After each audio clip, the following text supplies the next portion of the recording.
All right, looks like we're going. Welcome back to another one of these things where we're just kind of talking about whatever comes to mind. Hope you're having a wonderful Thursday. Almost said Wednesday. That was yesterday. Today is indeed Thursday. So welcome to Thursday. And as mentioned, hope it's going just lovely for you. Today was a lot of writing for me. Not always the fun kind, but maybe a little bit. I say that like it's not actually that interesting. Like I did three flavors of writing today. One of them was contacting a person who I haven't talked to before, a business attorney.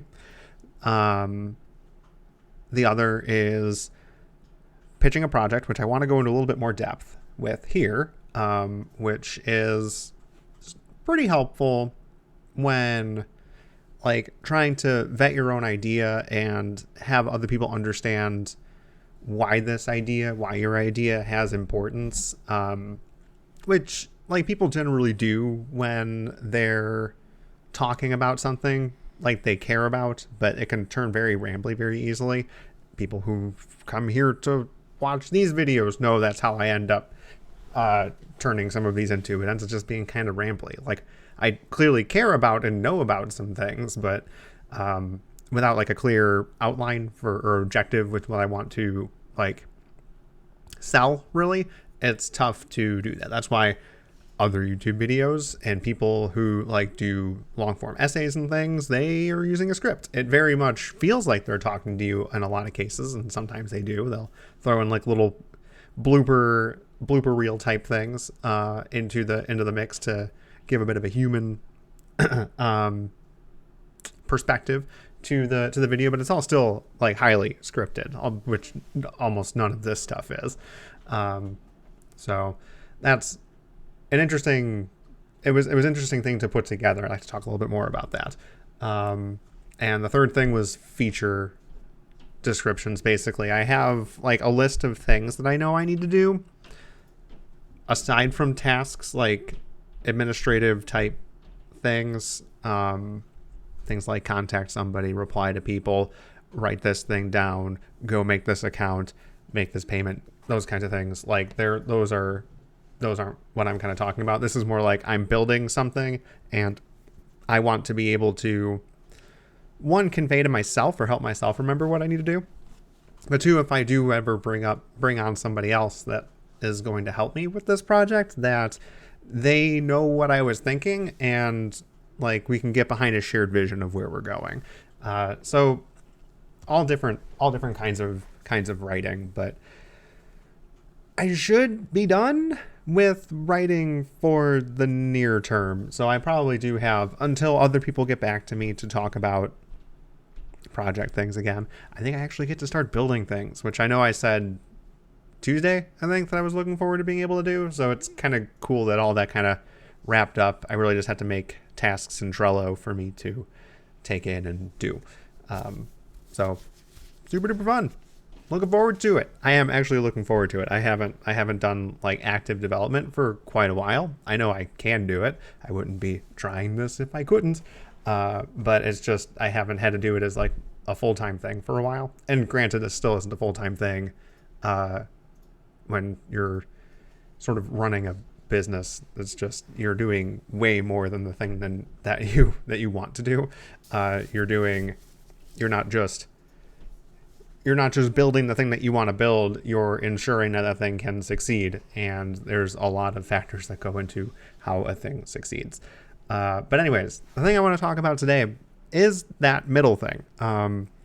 So I talked on Tuesday about putting together a project pitch for the National Science Foundation.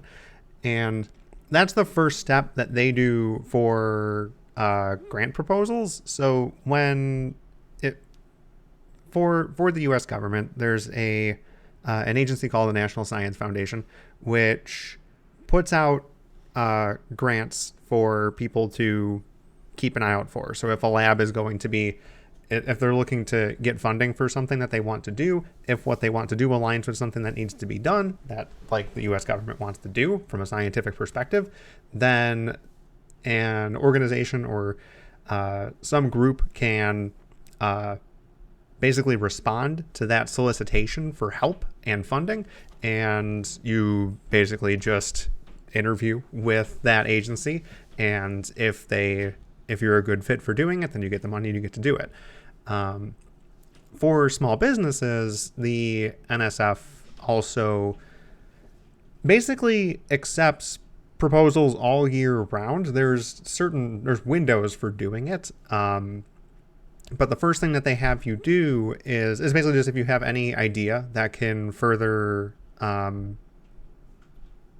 don't want to say just further science, but further a sector in a scientific way, then they would like to hear from you. And if they like your idea, if it's particularly risky, it's particularly novel, not many people are doing it, for the thing that you're trying to do, then they want to be an investor behind that. Not like a venture capital type investment, where it's just like this gargantuan amount of money that you can then basically start your business out of. This is seed funding for small teams to be able to afford doing research, not building the thing.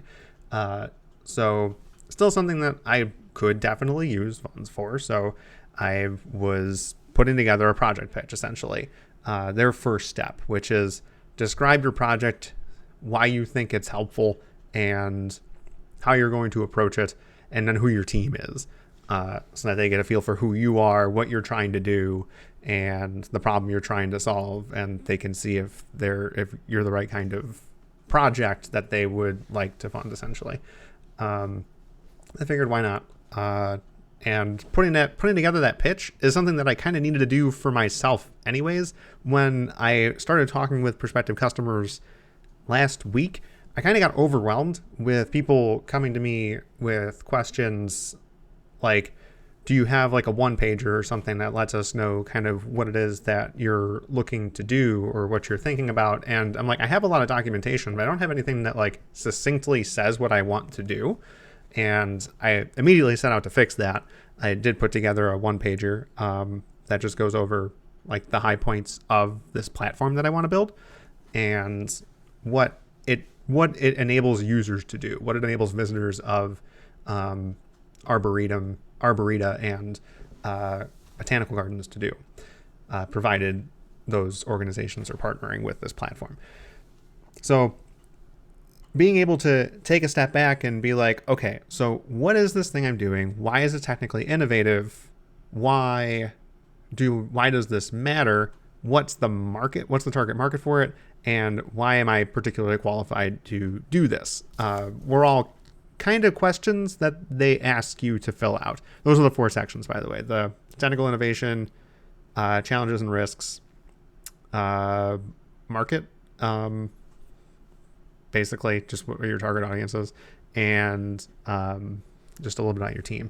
So I got to back up and describe what it is. Like, just think, it's like, what is this concept that I'm trying to build, and describe why is it technically innovative, and why is this application of technology to this sector important? Why should something like this get funded? Why should something like this get a bit of money for upfront research and development and prototyping? And then active acknowledgement. I guess I should, before I go on to the next section, that question, like, and I shouldn't say I particularly enjoyed all the ways that these questions were phrased on their website. I feel like they could be phrased a little bit better. Like, I'd read them and then I read them again. I read them one more time, and I'd be like, every time I write an answer to this, I don't feel like I'm getting to the heart of the question, really. So some of it's also just me picking apart like what I think needs to be said to get my point across. But beyond the wording there, being forced to take a step back and think of, it's like, okay, so I'm pitching this to certain people, and in this case, you're pitching it to an investor, essentially an investor. And you have to convey why this thing is important and worth people's time and money. So being forced to think within that constraint and answer the question in 4 different ways, the question being, why is your idea cool and why should we care? It's just 4 different frames with which to answer that question. So understanding that every time I go into or get into a rambly kind of offshoot of just being like, I'm super excited to be talking about this thing, let me tell you about it, I think it's super cool, but then I keep saying all these things, that makes it difficult to follow along with. And it's like, the person I'm talking to can always be like, I sense your excitement and I'm excited for you, but I'm not personally invested in it because I couldn't follow along entirely. So by focusing on those pieces, I think it's easier to convey why this thing matters or why this audience should care about this thing. So by breaking it into those 4 sections, the first one being, why is this technically innovative? Describing what your solution is, what you're trying to do, and why it's particularly novel. One, it's a good way to, one, still be excited about what you're building, but really look at it objectively and really say, it's like, what is novel about this? Am I just doing something that other people have done before? What makes this thing worth getting funding for doing research and development on the concept? So I had to pull apart like what my idea was and be like, I think it's innovative. I think using this technology in this space alone is innovative for this space. But why is the technology itself innovative? After thinking a bit and doing a bit of research on how other people are using augmented reality tech for museums, I realized that what I was trying to do might actually be more novel than I anticipated, just by asking myself the question in more detail, or thinking about the question in more detail. It's not, why is AR for museums innovative? It's, what are museums already doing with AR? And how is the thing that I'm doing different or more novel than that? And why does it matter? So I was able to get a better feel for, one, what's out there already by asking myself, how is my idea new? How is my idea contributing to or adding to the conversation already in progress? The second one was acknowledging risks and challenges, which is basically for this type of investment, they're not looking for something that's very easy to do or something that's already proven. They're looking to fund projects where there's a bit of risk involved, and if they could give you enough money to afford to do the research, the testing, the rapid prototyping, to figure out if what you want to do is feasible, and if just getting through this lets you know whether or not it is, so you can get kind of a red light, green light, or you can reduce the risk involved by being like, okay, we know this doesn't work, but this thing showed promise, we should be taking this path for actual development, then that's kind of what they're looking for. So to that point, because I'm looking to make like mobile device AR experiences, the way that I want to do it is newish. Like the only real example that I've seen is the Google Maps VR in beta currently. And that's not even completely like synonymous with what I'm wanting to build either. So by describing what I think the challenges are, what the risks are, what I'd be doing with that time and funding at a high level, like this isn't like budgeting out what I want to do yet. I'm not going to spend that much time on this until I get an invitation back for a proposal, if I even get that. Otherwise, it'll just be something I worry about later. Not that going through the planning isn't a bad thing, or not that going through the planning is a bad thing. It's a good thing to do that. It's just I don't need to worry about that right now unless somebody is telling me I need to be worried about it right now. And for the amount of money that I could be getting, I might be interested in being worried about it right now. But basically, now that you've identified why it's novel, think about it a little bit more and really kind of pick it apart for a bit and be like, why is this novel thing difficult? Like, think for a bit. Why has nobody done this before? Why is your idea novel? And do you recognize the challenges involved with it? Which is probably a pretty good question for asking somebody who's trying to approach a problem. It's, how much do you know about the problem already? Do you know why people are avoiding it? And do you actually have enough knowledge about it to know that your idea is worth trying out? So it's kind of a good question in disguise, honestly. And I was kind of able to pull my way through it, which, you know, fair for somebody not actually being involved in mobile dev. This is my first foray into that, and kind of my first foray into AR as well. All of the data stuff and the APIs and access and sites and things like that, that's cake for me. But like, this stuff's kind of new. So me being able to wrap my head around like the problems that are being faced right now was a nice validation for going into that question. Third thing was identifying your market. So if you know why your idea is cool, but why do people care? And who do you think is going to care? And what proof do you have that they are going to care? And because I've done research on volunteering at a museum where they have this kind of data, and it's something I've always wanted and I've been thinking about for years. Like, if the Arboretum has so much data and it's technically public data, how can we make this data more engaging for the normal everyday visitor? And one of those things was an AR experience. And I'm like, why not give it a shot? Like, that seems like it'd be a pretty cool way to go about presenting that data in a non-intrusive way. That way people aren't like constantly looking at their phones instead of like appreciating nature. Like, you just very quickly like go like that, look, and you're like, okay, cool, I know what that tree is. But because it was through my camera, I never really stopped looking at it until I got the data that I wanted, read it, and then went back to appreciating nature. It's not like I just replaced it with a game that they're going to constantly look at, essentially. So, non-intrusive way of enhancing the Arboretum experience. So I've been thinking about it for a long time. This question was an easier one to answer than the other two, where it was, I know I have two target customers, essentially. One of them's paying and one of them's probably not paying.